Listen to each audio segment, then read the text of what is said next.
Welcome back, everyone, to the Charlotte Hornets MyLeague here on NBA2K20. As today, we're going to finish out the regular season here for season number 1. Our Hornets have won just 4 games since the trade deadline. It is not pretty, as we have clinched the top odds for the first pick in the NBA draft, as we are a full, 6 or 7 games behind the next team. So we clinched this a hot minute ago at this point. And our team is just not playing good basketball, which is fine because the whole point of the year was to tank, and I guess we did our goal. So we're going to have to hope that the lottery helps us, which obviously, if you guys are familiar with my channel, will probably fall to the 4th pick at best. So here's a look at the stats. A bunch of guys in double figures, a bunch is in 4, so not really. And Norman Powell put up most of those in Toronto. His stats have actually decreased with us. But nonetheless, our young guys are doing pretty well. PJ Washington with about 18.6 a game as game number 82 of the NBA season.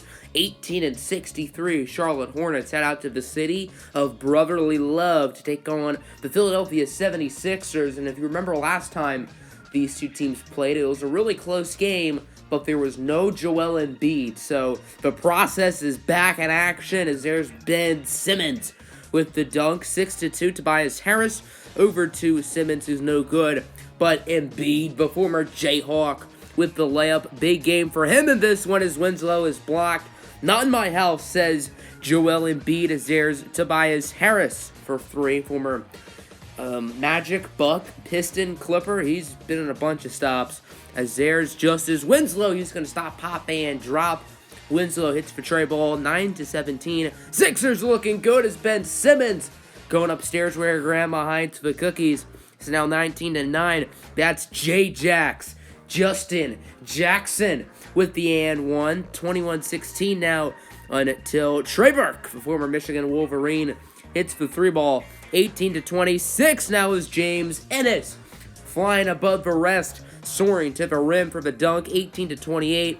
Green Bean Machine. That's once again Trey Burke for 3, and then Ben Simmons. Wide open lane. He only takes the layup for some reason. That's kind of strange. Sixers up big. Simmons easily gets that one over Terry Rozier as it's 26-41. There's Embiid now posting and toasting inside for the layup as the Hornets continue to struggle, but Miles Bridges does get the and one in his second year out of Michigan State, looking like a most improved player candidate. As nice dunk from Tobias Harris, 30-51. Trey ball for Jonah Bolden, as now it's 30-54. Embiid getting it over to Josh Swisherson. Josh Richardson with the trey ball, 34-63. There's Jay Rich, Jay Swish with the layup. Sixers up by 29, and then Josh Richardson again with the slam at Jamma. It's now 38-69. Reservations for 3, please. That's for Rook. P.J. Washington with the tray ball is Tobias Harris with the mid-ranger danger. 43-71. Simmons loses it. There's no justice on that play. Justice Winslow with the steal. And then P.J. Washington again for 3.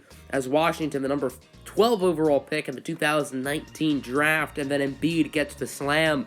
48-75. Simmons having trouble with it. Then he loses it. That's Washington with the steal. Over to J-Jax. Over to Rozier, who connects to the Admiral. Admiral Schofield for 3 in his rookie year out of Tennessee, finishing out the season. As Justin Jackson with a nice rebound, and he gets the and one to fall.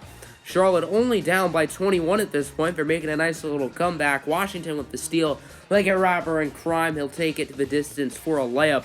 As it's 82-61. Hornets get another steal. Now Justin Jackson with it. The national champion at UNC. He gets it to Nicolas Batum, the Frenchman. Now 84-63.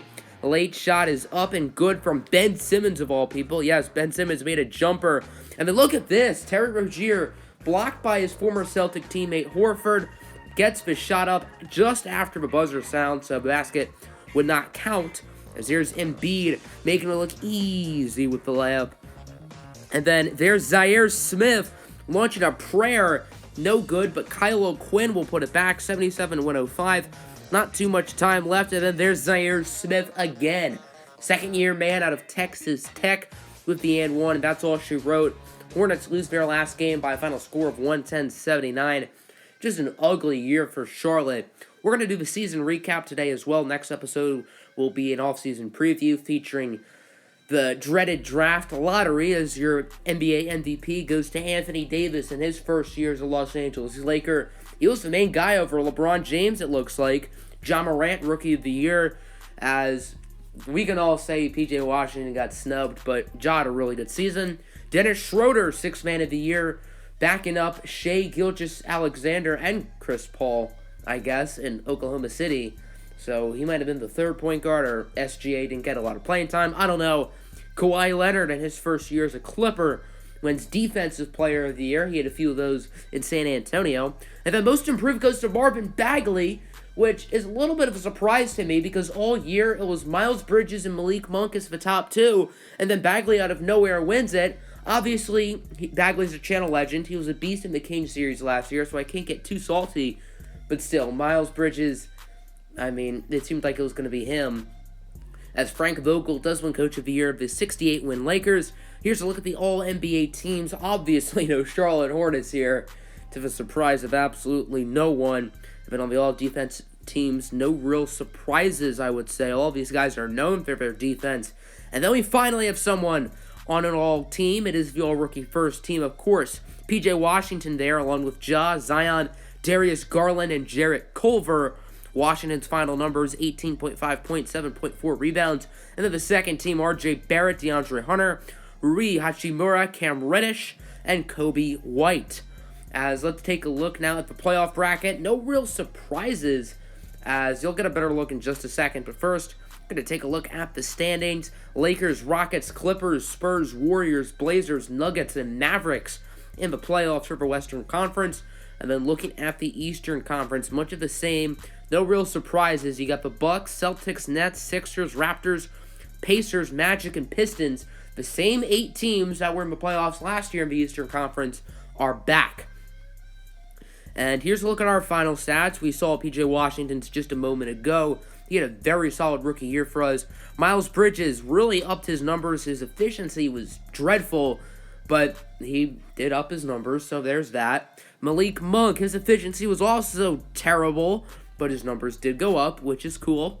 Justice Winslow, acquired from the Heat. I think the Charlotte Hornets need to make him a more focal point of their offense, or at least a more focal point of scoring and passing the basketball, as it seems like he's been used more of a defensive player, which he's known as a defensive guy, but he also has offensive skills.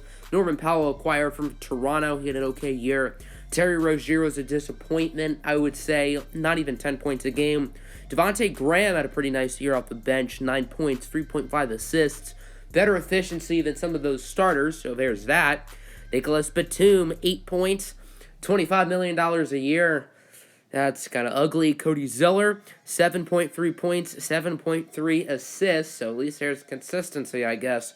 Admiral Schofield put up about 6 with Washington and us, but look at that efficiency. 53% from 3, that is incredible. Justin Jackson didn't put up the most numbers, but in the couple games I played with him, he played really well. Bruno Fernando did not touch the court with us. He was in the G League. Keita Bates-Diop didn't do too much. Jamal Crawford was just used as a locker room guy pretty much. And then Jalen Noel did not touch the court with either us or his original team, the Minnesota Timberwolves. So now, looking at a bracket, the East, I could totally see that happening. The only thing I'd comment on is I feel like the Sixers and the Pacers should be higher.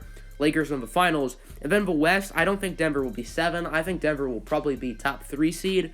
Other than that, no real complaints. Is 2 7-game series in the conference finals, 2 rivalries, Clippers and Lakers, and then the 76ers and Celtics, and then another Lakers-Celtics final in which LeBron, AD, and the Lakers sweep the Celtics.